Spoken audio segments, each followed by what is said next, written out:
On our last episode, we brought you a much smaller pair in Nellie and Zeus, a little less energetic, definitely less total poundage. In this episode, we have Dixie Ann and Ruger. So our larger dog, the lab mix, is Dixie Ann, and then the Australian Shepherd is Ruger.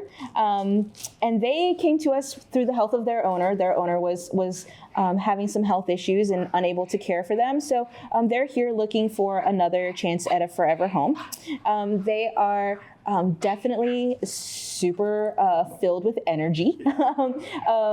They are dogs that are, pretty easy. Their temperaments are a little bit different, but they do rely on each other for some support. So obviously, as an Australian Shepherd, Ruger is definitely busy and wants something to do all the time and very high energy, and is definitely going to need a family that's committed to having an outlet for him in terms of his energy level and exercise.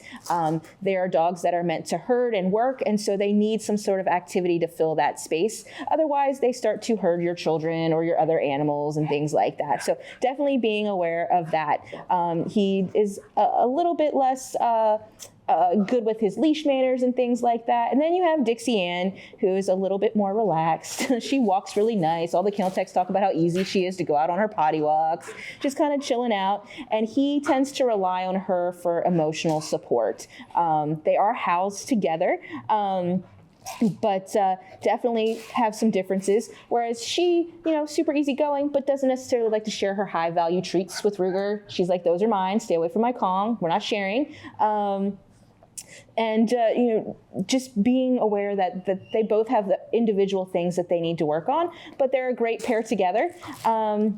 It could be a lot of fun, but definitely need to make sure that they're getting what they need. In terms of exercise and training, for sure. So we have them listed as better together. How does that differ from bonded? So bonded means that we will absolutely 100% not separate the animals, that they have to be adopted together. They will suffer in terms of like their overall emotional well-being. And sometimes you can see, medical or behavioral decline when they're that stressed.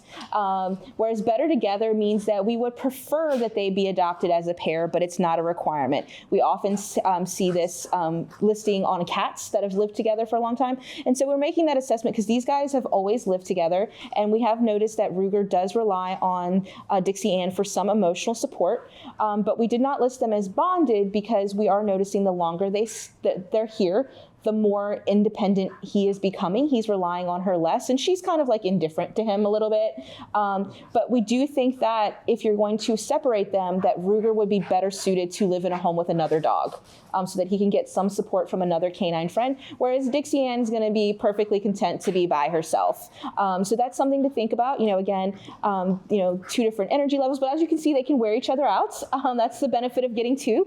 If you're worried about, how is Ruger going to get all of his energy out? Well, if you have Dixie Ann, they can play and do all of those things. And if you're looking, you like two dogs, but you don't know if they're going to like each other, these guys already do. So those are a benefit. But, really think about, separating them and making, do you have a dog friend for Ruger, those types of things, or, can you take on both of them and making sure that it's going to be a good fit for your household? But, either of those things are options. But again, separating is only an option for these guys. If you're looking at, say, Nellie and Zeus, they are a bonded pair and have to be adopted together. We won't separate them. If you're interested in taking home double trouble here, two is better than one scenario here, or you're interested in maybe looking at them as individuals, you can do that by going to visit fcac.as.me.